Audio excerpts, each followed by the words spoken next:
Hello and welcome to The Shift, the podcast that aims to tell the no-holds-barred truth about being a woman post-40. Created and hosted by me, journalist and author Sam Baker. The best way I can think of to describe this week's guest is that she's a women's health vigilante. A vagina vigilante, if you will. Dr. Jen Gunter is the living embodiment of information is power.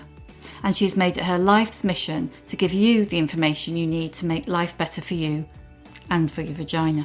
Best known for her book, The Vagina Bible, now Jen is bringing that same direct approach to the menopause with her new book, The Menopause Manifesto. If it's treated like your expiration date, you could also appreciate why people don't want to talk about it. You know, people are given zero information. Men get distinguished, women get diminished. Jen is characteristically noble as she talks menopause, mental health, why we need to know what the fuck is going on, and why women need more menopausal role models. Join me and Jen as we cross the Crimson Bridge. Welcome to the Order of the Menopause. Welcome to Shift, Jen. Would you mind telling us a little bit about where you are right now? Sure. I'm in Marin County, California, which is just north of the Golden Gate Bridge in Northern California. I'm in my bedroom because one of my sons is roaming around with the dog. We have a lab, and so she'll be crashing through things. And then the other one's getting ready to go to his job at the restaurant. So there's a lot of commotion in the rest of the house. Oh, I have a cat. He's like, no, I'm just going to sit over here. I'll be really quiet, I promise. So if you see a streak of black fly over, that's what it is. Before we get into the menopause, could you tell me a little bit about your career and how you came to be such a, I don't know what's the word, advocate, fighter, vigilante for women's health? Yeah, so I'm an OBGYN. I'm originally from Canada, from Winnipeg, Canada, and I've always not been shy. Perhaps that's a good way of saying it. I've always been fine about speaking up. And, you know, I did my OBGYN training in Canada, and then I moved to the States to do some more training. And yeah, I'd always been interested in the information I guess my patients were bringing into the office. You know, in residency, I would look at the magazines that were, you know, in the doctor's offices, and, you know, people bring in magazines when they're in labor and then they just leave them behind after. And so I would just, you know, look at like the health sort of quote information in People magazine or in these other magazines and think, oh, so that's where my patients are getting it, or that's where people get those ideas. And so that just sort of started to become more of an interest for me. And then fast forward a little bit to 2003 when I was pregnant. And I had a very complicated pregnancy with triplets, and one of my sons died at birth, and the other two, were very premature and in the intensive care unit for a long time, and they had a lot of health problems, like a lot. It was really hard for me as a doctor, and I thought, oh my gosh, if this is this hard for me as a doctor, what is it like for everybody else? And the misinformation online about, you know, vaccines and prematurity and just feeding and all this kind of stuff, you know, this was sort of right at the time where the internet was sort of blossoming as a source of medical information. And so I somewhat naively, because I know nothing about computers or the internet in general, decided that I was going to fix the medical internet. And actually, I don't think I've done too bad a job. But yeah, so that's how I decided to get more active. And, you know, and I decided that, you know, I couldn't just write about pregnancy or prematurity related issues, that I needed to really make that sort of all encompassing sort of for women's healthcare. So it just started to grow and grow. And here we are. And then Twitter happened, presumably, in that. Did that really escalate things? Well, I got involved with Twitter more than 10 years ago, I think. And so it was right when my very first book on prematurity came out. And somebody said this throwaway comment to me somewhere like, oh, you should get on this thing called Twitter to promote your book. And I was like, oh, okay. And so I just got on Twitter, and I think it was a bit of a natural fit. You know, I'm the kind of person at a party that likes to go and talk to everybody and share lots of different stories. And to me, Twitter is like a really big cocktail party. And that's kind of how I treat it. You know, if you're always saying the same thing, eventually people aren't going to talk to you anymore. If, you know, you're not sort of circulating and working the room, you're not a good host. And so I think, yeah, that's how sort of I look at it. And I think I was a good fit for Twitter. And certainly I was one of the first doctors who were really, you know, very active on Twitter. And I got a lot of pushback from that, you know, medical professional societies and such, saying that I was like unprofessional for swearing or, you know, whatever, saying the truth. Yeah, breaking the code by actually having a conversation with potential patients. Right. And I'm like, wait a minute. What's unprofessional? Lying to people, medical misinformation. That's what's unprofessional. Different styles of communication work for different people. So that's okay. But, like I'm unprofessional, but Dr. Oz is like hawking supplements on his TV show. Like, come on. It's weird, isn't it? Because it does seem to be that it's wrong for some people to talk publicly about medical issues, and it's not wrong for some other people. How does that work? I mean, a lot of it's misogyny, right? So Yeah. the men don't seem to get criticized for it. So there's that, right? And I think there's this societal not knowing what to do with a woman who speaks her mind and knows what she's talking about and doesn't really care what you think. That's the biggest blow to sort of a patriarchal society, is that I really have no investment in your thoughts about me. So you may as well be screaming into the wind. So I think there's that.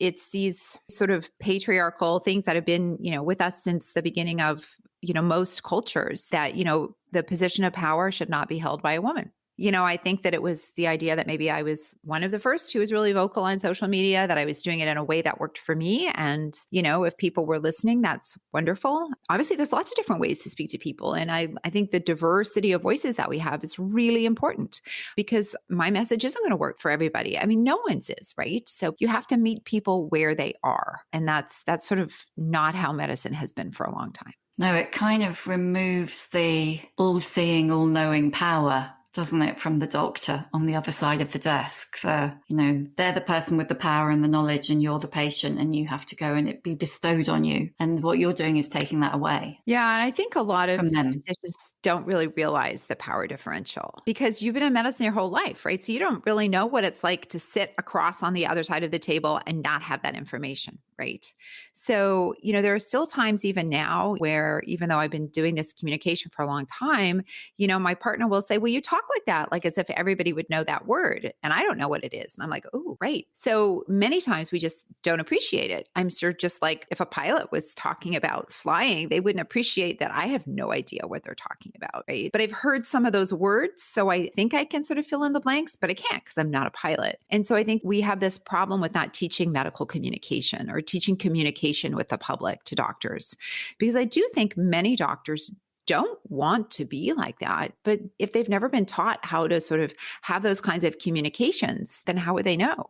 As a doctor and a woman in her 40s at that point, how was your experience of menopause? Oh, well, for me, it really wasn't that much of a big deal. I mean, I had symptoms, but I knew everything that was happening. And so when nothing feels like it's coming out of the blue, when nothing is throwing you off balance because you're like, oh my gosh, what's broken with my body now? I mean, it was sort of like, oh, okay, I've read the guidebook. I know what's happening. Okay, check. Oh, I'm not having this. Okay, that's not my journey. This path is. So for me, it was pretty routine. I mean, it didn't mean that I didn't have terrible hot flushes. It didn't mean that I didn't have, some other issues, but it meant that I was like really prepared for it. So one example I give in the book was, I was about 7 or 8 months past my last period and heading for a vacation actually to Hungary. The plane seatbelt light was literally still on. Could still see the Golden Gate Bridge, right? We were barely anywhere. Hadn't had a period in 7 months. I hadn't packed any pads or tampons because I was like, yes, I'm going to actually not need to bring in a thing. And boom. My period starts. Oh, rivers of blood. Yeah, of course. But because I knew that could happen, that's a possibility that you're not done till you're a year done. It was bothersome because I was bleeding on an airplane and I had to use airplane pads and tampons, but it wasn't worrying. And I think that's a big difference. When you don't know the difference between what's bothersome and what's worrying, then of course you would assume it's all worrying. And then that would, of course, affect your experience and affect how you feel. So I think that knowing what's happening to your body is really empowering.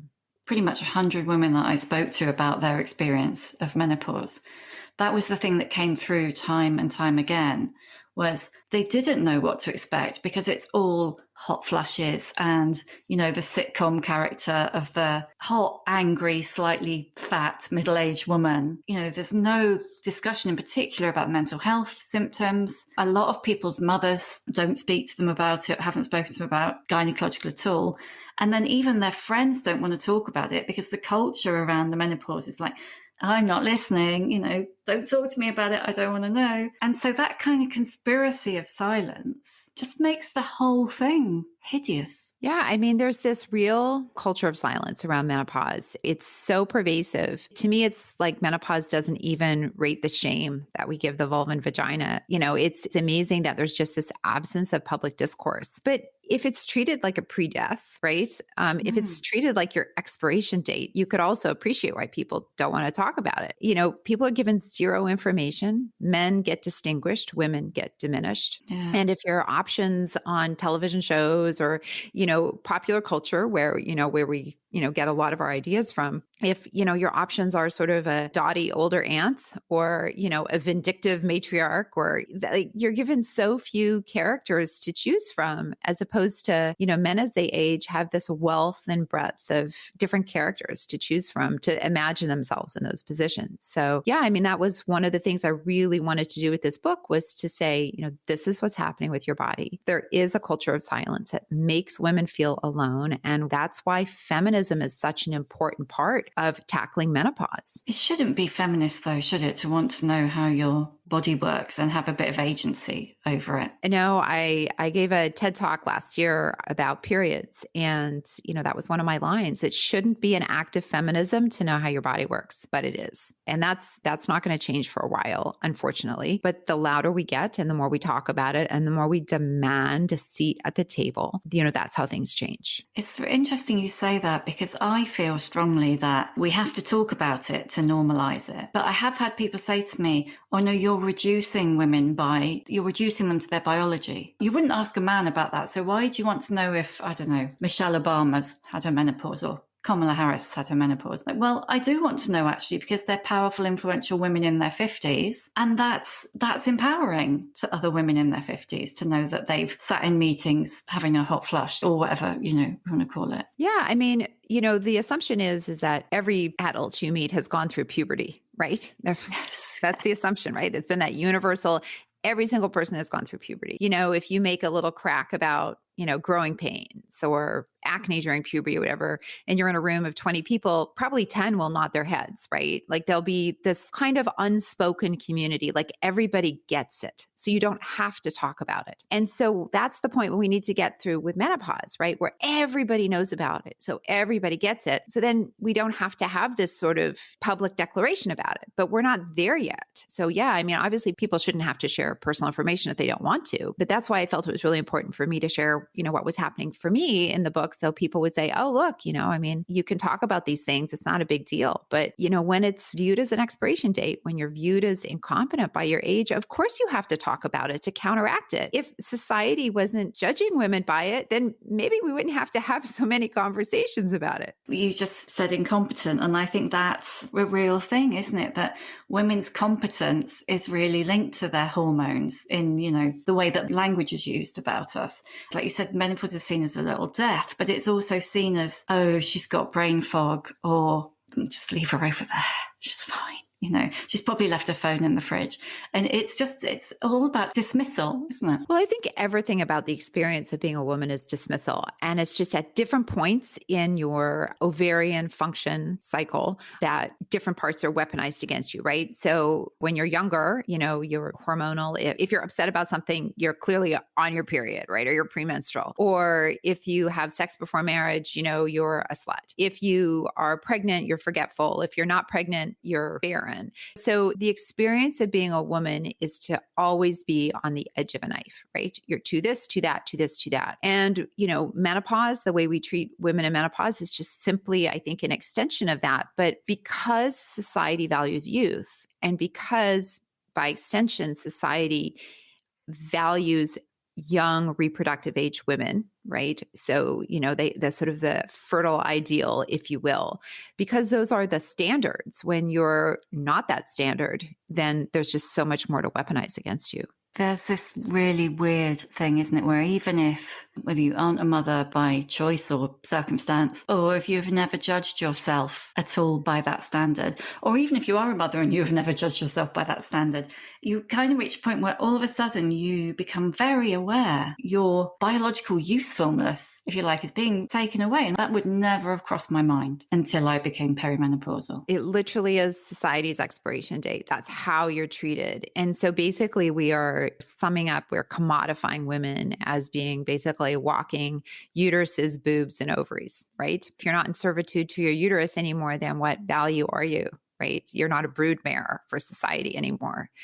And it's really sad that these are beliefs that have been around for a long time, that we haven't been able to get rid of them. If you look at historically in the 1600s earlier, and even until relatively recently, the lack of menstruation meant that, oh, well, clearly you were building up toxins in your body. And, so you're doubly dangerous because not only are you not fertile, but the stuff is building up in you and you could cause rabies, or you can ruin mirrors, you can wilt flowers, you have all these superpowers, I'm like, yeah, right. So we have all these like crazy superpowers. So then why weren't we taking over society then? Now think about that. If you think about it, you're historically married off at the age of 13, 14, and 15, often to someone 20 years older than you. I mean, how frightening and awful is that? And then I think historically it was even worse for women because younger women were typically married off to older men, and women outlive men, assuming they survived childbirth or the awful ways that they might have been treated, right? So then he dies, and who are you at the mercy of? Maybe you can't own property. Maybe you're at the mercy of your children. So yeah, I think that the experience of having value and agency in menopause is something that, absent at least in Western society for a very long time.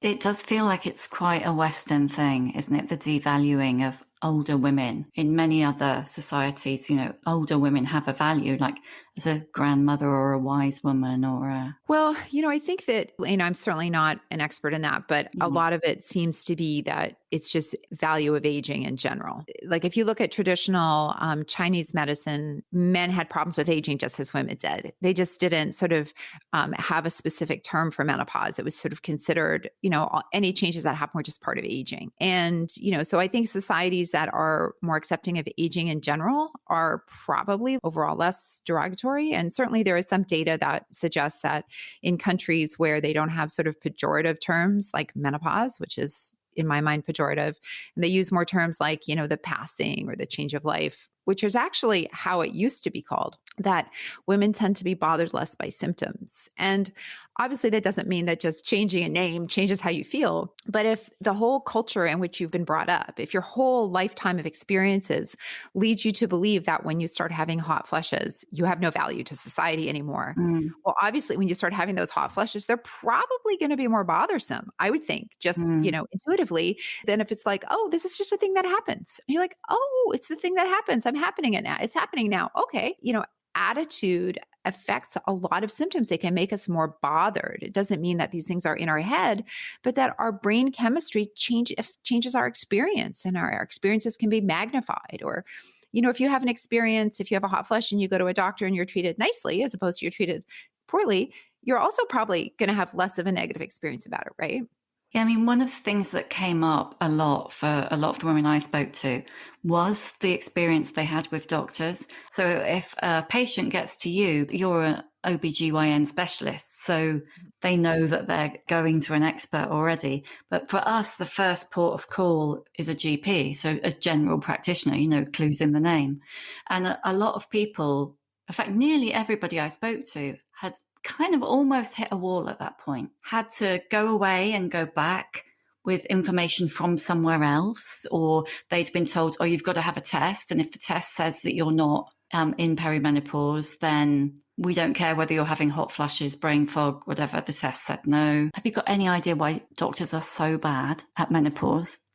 Well, let me answer that. So, I personally think a lot of it is still fallout from the Women's Health Initiative and several other studies. In the early 2000s, for those who don't know, the Women's Health Initiative was a large study, looking at, among other things, the effects of menopausal hormone therapy on heart disease and breast cancer. And they had a dietary arm, they had a supplement arm, they had a hormone arm. And it was halted early because of concerns about an increased risk of breast cancer and heart disease. And obviously, there's a lot of issues to discuss with that because when you parse the data, it's not as true as it was presented. But the problem is that caused massive shockwaves and they ended up stopping a lot of studies. It stopped studies in Europe. People stopped everything because they're like, "Oh my gosh, what are we doing? Are we killing people? We have to know." Because it was a huge study in it. So it had all these reverberations. And it took a while for the data to be reanalyzed and reparsed. And so the new guidelines, were adjusted and came out. But unfortunately, and this is no excuse, I'm just explaining, unfortunately, the way it is, it takes about 15 to 17 years for guidelines to actually become common practice, which is totally unacceptable. I mean, it's completely unacceptable. There's a lot of first line therapies that a GP can offer. Absolutely. And in the short term, menopausal hormone therapy, especially if it's transdermal, is incredibly low risk, right? So if you're talking about putting somebody on some therapy for a year until they can get to a specialist, I mean, that's as low risk as something can really be medically. And so I think, in countries that offer, universal healthcare, like the UK, like Canada, this is an absolute lack of thought at the top and how we should approach this, right? That, you're leaving sort of individual GPs who are, much more adept probably at managing acute problems than chronic because they only have so many spots available. And this sort of lack of thought at the level of the government. I mean, why shouldn't the government in the UK, who's obviously invested in the cost of healthcare, have amazing educational videos? Have a series of, Royal College of OBGYN approved videos that access to everybody in multiple languages, closed caption for every single audience. So then people actually have that information and then decide, we're going to have a network of practitioners. We're going to have, this first tier, this second tier, this third tier, because it shouldn't take years to work your way through. A lot of these therapies and things like cognitive behavioral therapy, there's no reason why the government couldn't get involved in making that available. So I think that it's a failure across the board. You referred to menopausal hormone therapy. Is that right? Yes. We still call it HRT, I think, in this country, which is hormone replacement therapy, isn't it? You've got some strong views on that, haven't you? Yeah, that's a really problematic term because hormone replacement therapy implies that you're replacing something that was lost. And if you're a 55-year-old woman, you are not supposed to be making estrogen. That is not how you evolved. Now, it doesn't mean that taking estrogen is necessarily bad for you or is high risk, but there's a difference between replacing something and a medical therapy. And menopausal hormone therapy is a medical therapy. It should not be couched as a replacement like thyroid, right? So it's really important to think about it in that way. Now, if you're a 39-year-old going through primary ovarian insufficiency, absolutely, it's fine to call that hormone replacement therapy because your ovaries at 39 really should be making estrogen. So that's okay. But really, kind of once you're in your 40s, mid 40s at least, it should really be called menopausal hormone therapy. And that's the terminology here in the US because it is an intervention. This isn't just replacing something that was lost because we are all meant to not have estrogen at 55. Now, that doesn't mean it's, like I said, it's bad to take hormones at all. But I think it's really important that we use really factual language. And we know that the words that we use change how people think about things. And we have to hold ourselves accountable.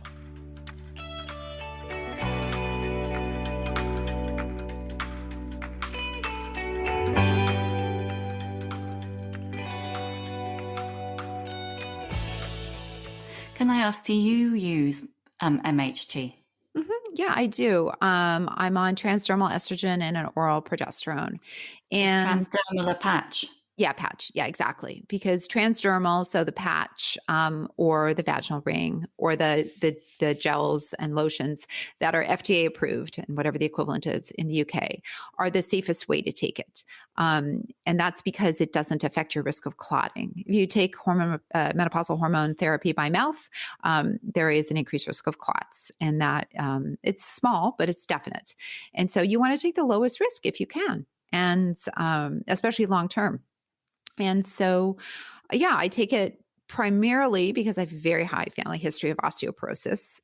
And also, I was having really bothersome hot flushes, like really bothersome. My mom had really bad hot flushes, although she had a lot of mental health issues and a lot of other problems and was a heavy smoker and went through menopause very early. And so I had always thought that like a lot of it was probably related to her really heavy smoking, but I've never smoked a cigarette in my life. And my hot flushes actually were pretty significant. I mean, I was in the operating room and I do these surgeries with x-rays. And so you have to wear a lead apron that covers you basically from your neck down to your knees, that wraps all the way around your body. And then you have your surgical gown on top of that. And the OR is quite warm, so patients don't cool off. I mean, it's like wearing armor. I would get out of surgery and I would literally, I would be embarrassed to take my lead apron off because I was literally soaked. My clothes were stuck to me as if I was in like a wet bikini contest for surgical scrubs. It was unreal. And so, yeah, that's why I decided to do it. If I didn't have a family history of osteoporosis and I didn't have hot flushes, then, I probably would have just used, vaginal therapy because I was also starting to get a little bit of vaginal dryness. And for about 50% of people, menopausal hormone therapy will help with vaginal dryness. And I'm lucky that I'm in the percentage that it does. The negative language around, vaginal atrophy. Is it atrophy or atrophy? Either way, it's a really, really horrible word.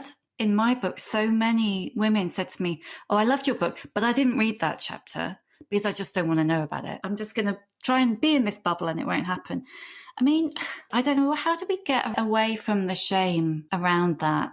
Could language fix that, or is it something more? Well, I do think language can go a long way. I mean, certainly, the terminology now has changed and we call it genitourinary syndrome of menopause, which isn't very catchy, but you know what? It's a lot better. And, we changed premature menopause to primary ovarian insufficiency. So it is possible to change language. And I think it's important because, it's pejorative. I mean, I think the shame starts again with just vaginal shame. I mean, like the hymen is named after the god of marriage. No, I did not know that. Yeah. And pudendum, which is sort of the Latin term for describing, your perineum, the outside of your vulva. The root of that pudere is shame. To shame. So, if you're literally describing body parts, as in like keep yourself until you're married and it's shameful, it's no doubt that one, women spend their lifetime shamed by it during their reproductive years. But then when you don't even have that currency, it's too much. And people, can't say the words vagina and vulva. I mean, that's the whole reason when I wrote the Vagina Bible, I wanted it in the title. I didn't want any euphemisms. And, people need to learn to use the terms when they're young. It's not down there, it's your vulva. You're not washing your vagina. If you're washing yourself, you're washing your vulva. So I think it's important to speak accurately. There's a woman who's written a book, I don't know whether you've seen it, called My Menopausal Vagina. Her name's Jane Lewis, and she had the most excruciating experience of vaginal atrophy that I think you can possibly conceive of. It's like a horror film. One of the things that she describes, and I had this experience too, and several other women I spoke to, was that she was basically told it was lack of use. I mean, I can't conceive of any situation where a man would go to a doctor with a swollen, sore, cracked penis and be told, you know what you need to do? Just need to use it a bit more. Right. Well, and then it'll be fine. The penis is the cure for everything, right? It's a magic wand. Actually, why didn't I think of that? Yeah. I mean, it's a miracle. It's penis. Oh my God. It's really interesting. So I actually tackled that myth in the Vagina Bible, and I mention it as well in the Menopause Manifesto. So it's based on what is today a terrible study that didn't even show that, but it was interpreted in that way. So obviously the study neglected to sort of think that, oh, wow, people who had more vaginal pain and problems, that might actually be the reason they're not having sex, right? You can't actually say cause and effect there. And we even see it today. There was a study published recently that tried to link the age of menopause with frequency of heterosexual sex. Yeah, it just came out like 2 years ago. And it's ludicrous because, first of all, this idea that proximity to a penis is somehow going to drag your hormones out. I mean, first of all, if that were the case, we'd know it. It would clearly be obvious because people who had more sex would be more fertile, not just because they were exposed to sperm more often, right? Like you'd see that. Obviously, marriage raises people's socioeconomic status. Socioeconomic status is clearly linked with age of menopause, right? Having a supportive partner, because you know what? If you're sexually active, you're probably in general more likely to have a supportive partner because if you hate your partner in your 50s, you're probably having less sex with them, right? So all of these things that couldn't be controlled for. And then you have to add the concept, how would evolution benefit from you having an additional pregnancy when you're 48 or 49? It wouldn't. It's absolutely ridiculous. But this idea that the penis is so mighty is so everywhere. So yeah, it's based on absolute horrific data, and any physician with any common sense should be able to figure it out. And I still, combat that myth today. And I sadly see women still today who aren't getting help for their genitourinary syndrome and menopause, but it shouldn't be. I mean, it's something that's essentially 100% treatable, 100% preventable. As soon as you have symptoms, there's a whole variety of options, whether you want to use over-the-counter moisturizers, whether you want to use hormones, like there's options. Yeah, and I should say at this point, for anybody listening who's going, yes, but what do I do about mine? There really is a brilliant chapter in the book about this. I wouldn't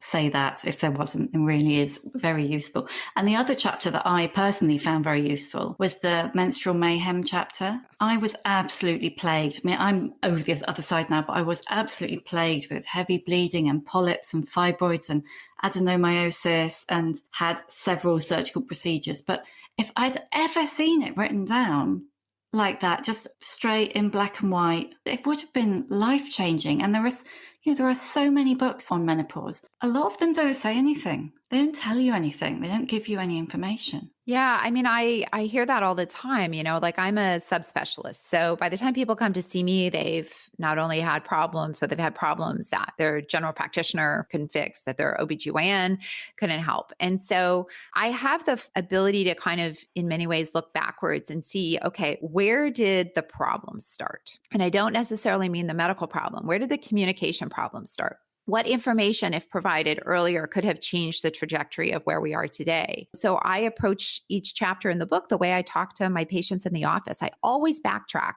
and give them the background information because people really want that. Many times when people have the information about how their body works, they say, oh, okay, well, you know what? I don't know if I really want the treatment now. People want treatment sometimes because they're worried. It's not always because their symptoms, their blood count is lowering and they're anemic. Sometimes it's the bother factor, which, we shouldn't downplay. It's bothersome to bleed when you're not expecting it. But a lot of times if people just know what's happening, then they decide not to. And that's a position of power, right? Because you're still making a decision about your body.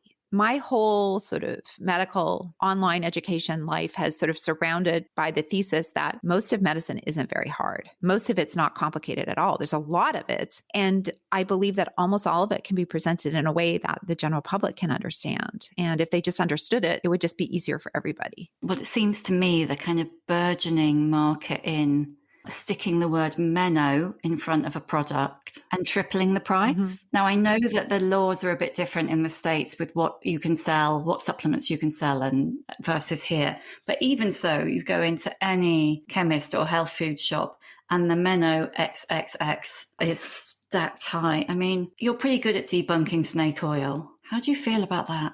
Well, it's the pink tax plus, right? So a pink razor is more expensive than a blue razor, right? And so it's even worse than that. But also, you know what? We all think more expensive products work better. That's a total marketing thing. I mean, it's even been shown in medical studies. There was an elegant study where they took people with Parkinson's disease, right? So they have like real motor abnormalities that can be measured. And they gave them an expensive placebo. They gave them a cheap placebo, and they gave them the real drug. And then they gave them the real drug that was told to be expensive. And of course, you know what? The expensive worked better. I mean, that probably isn't going to hold out long term, right? But the power of the mind is really real. There's a real mind-body connection. And if you believe that you're getting more value from an expensive product, it's probably going to make you feel better to use it. And marketers know that. And who's more desperate to feel better? Well, women in menopause, because they've been ignored. And, you know, who also is more likely to have perhaps a little bit of money? Maybe someone in menopause. It's just marketing genius, and it's really disgusting. I mean, that's why I call a lot of people out for it. And then, of course, the supplement industry here is awful. There's essentially no supplement that's going to help your experience of menopause. I mean, I'm not talking about like calcium supplements if you have a calcium deficient diet or vitamin D. You know, I'm talking about special herbal compounds and things like that. It's very predatory. I kind of went through trying all those things before I went in search of MHT. And it was the point when I found myself seriously considering spending £50, so the best part of $100, on a magnet to stick in my pants, that I thought, you need to get some perspective here. That is full on madness. Yeah, I've seen that magnet ad. I wrote about it actually a couple of years ago. And yeah, it's so predatory. And they use science ish language. So again, if you Mm, don't have the medical background, it sounds like it could maybe work. Boy, they sure use those terms. It probably says doctor approved on it, which is a meaningless term, completely meaningless. And they might say clinically validated, also meaningless term. mm. I suspect that maybe you have slightly better regulation about the terms that can be used in the UK versus here. Yeah, the things you're not allowed to Yeah. advertise. But, Yeah. there's also code words and things, and they can't control what people say on social media about them, right? So you don't know who's paid, which influencer, that type of thing. So it is very predatory. And again, it's people taking advantage of the gaps in medicine. I hear all the time about people who buy supplements or magnets or whatever the latest thing is, and people are spending hundreds of dollars a month, and that's really sad. And they're probably all going to feel better a little bit for a little while because of the placebo effect. All these people are claiming that medicine is awful, and there definitely are gaps in medicine. But what they're doing is they're exploiting those gaps as opposed to saying, oh my gosh, how can we help fill it? How can we, instead of selling a scammy magnet, why don't we design a series of amazing videos on menopause and sell those? But that would take time and effort and money. And you can just slap a label on a magnet and sell it. Man. What have been the benefits to you personally of menopause? Not having a period is awesome. It's great, isn't it? I absolutely love I it. love because I had super heavy periods, even on the pill. I probably have some kind of undiagnosed bleeding disorder, but I've made it this far and I made it through 2 major surgeries without dying. So I'm okay with it. But super heavy periods. So if I wanted to travel somewhere, I'd take like a 30 pack of tampons or, 15 maxi pads and 30 tampons. And basically I'd have like a menstrual bag. And then I'd have to take, the menstrual underwear along and I'd worry if I was staying at someone's house, what if I leaked on their sheets? So Yeah, you have to take a towel yeah. to put under you, between you and the sheets, and it would still go through sometimes. So that's awesome. Like I said, I had therapy for it and I still had a heavy period. So yeah, so that's fantastic. Not having to worry about getting pregnant, that's awesome.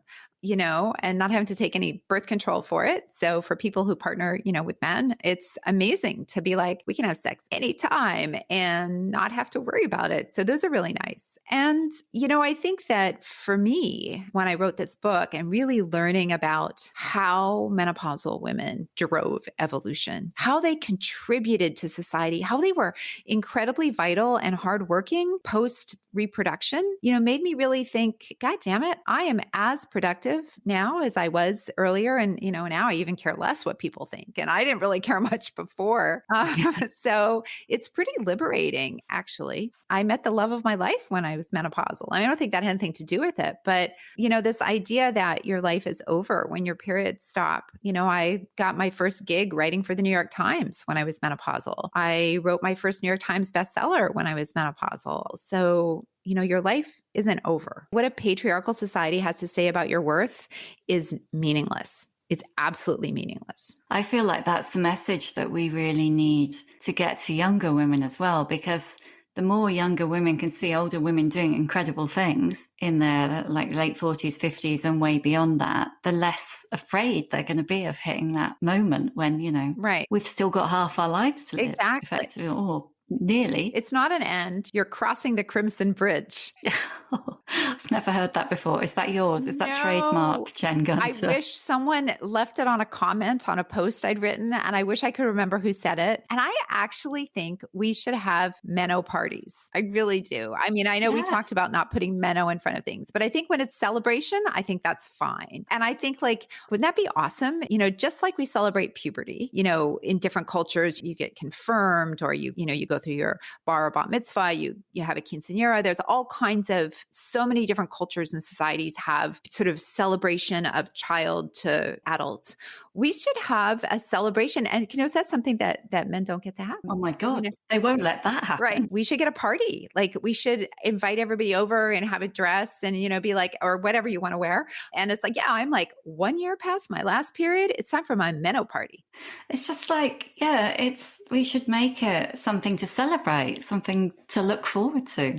Yeah, I mean, I think it would be nice to be eventually at a phase where it means very little. Like it's just something that happens to your body in the same way that, people's hair goes gray or that you grow taller with age, but we're not there yet. Based on our society, I don't really see that happening for a while. I think we absolutely should be. I think that we should be welcome to the order of menopause. Before I go to the few questions that I always ask at the end, I just want to ask you, complete this sentence. If men had menopause.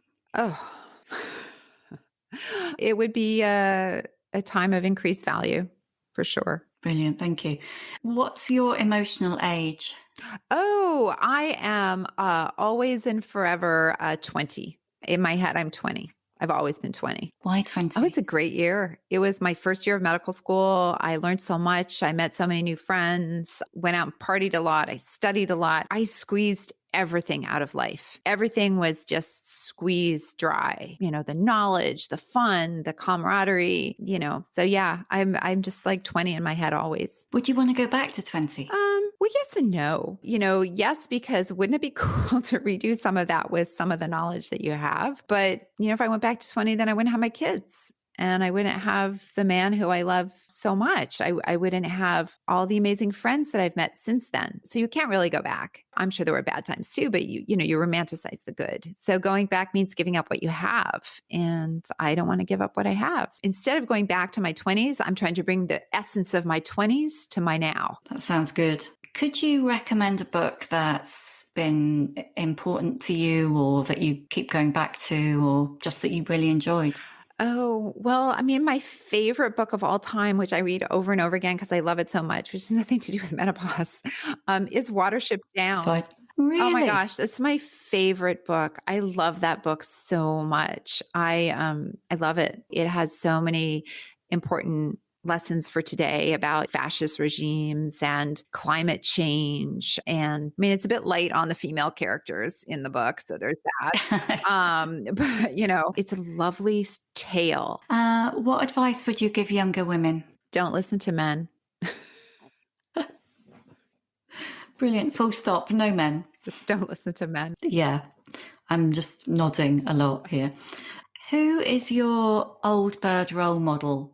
I think Angela Merkel is pretty cool. I have to say, she's been running Germany for a while. She's a pretty smart cookie. Every now and then, she tries to be so proper, but then she'll give some kind of eye roll or something. And I mean, yes, and I think she's like a chemical engineer or something. She's this incredibly, sort of intelligent, brilliant, talented woman. And I think she's pretty amazing. If I had a dinner party, I'd like to talk to her and also Hillary Clinton. Great. What's your superpower? Oh, my superpower is I don't care what anyone thinks about me. That really is a superpower. And have you truly always been like that? Yeah, I think I have been. I alluded to earlier, my mother had a lot of mental health problems, a lot. And, she was pretty cruel. And so I think the only survival tactic was really to just not believe anything that she said. And so I think I developed a really strong sense of self at an early age. I think this is one of the reasons I'm really obsessed with things that are factual, because my mother would try to change history and say I'd eaten something I hadn't eaten 3 days ago. And then if I didn't agree with her, then, I'd get hit. So I would have to sort of make a call. Do I agree with her to shut her up or do I stick my ground and take the punch?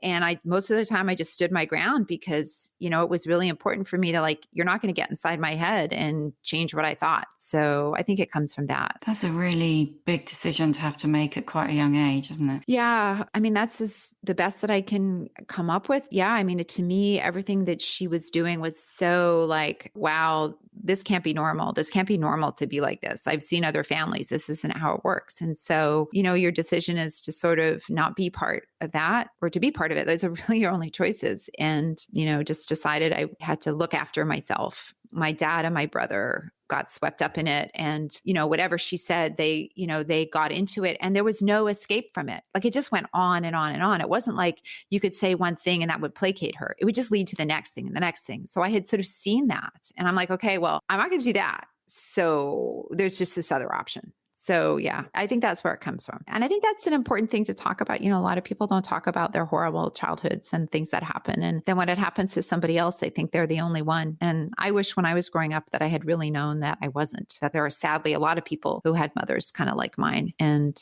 I think that would have been really useful for me to know that. It kind of comes right back to what you were saying right at the beginning, really. It's like if we talk about it, whatever it is, it gives us more power. Yeah. Shame, secrecy, those are not things that are helpful. They help the people in power. So in my household, that would have been my mother. For a patriarchal society, that's the patriarchy, right? So, shame and secrecy help whoever holds the power. They don't help the other person. So yeah, those are lessons, facts are really important. And the ability to know what's happening, I think, and being able to judge your experiences in relationship to the world around you is also really important. Thank you. How many fucks do you give? I have no fucks left to give. Have you seen that meme that is like a medieval person? There's a field behind them that's empty and it's done in embroidery. And they're like, behold, this is the field where I have sown mine fucks. See that it is barren.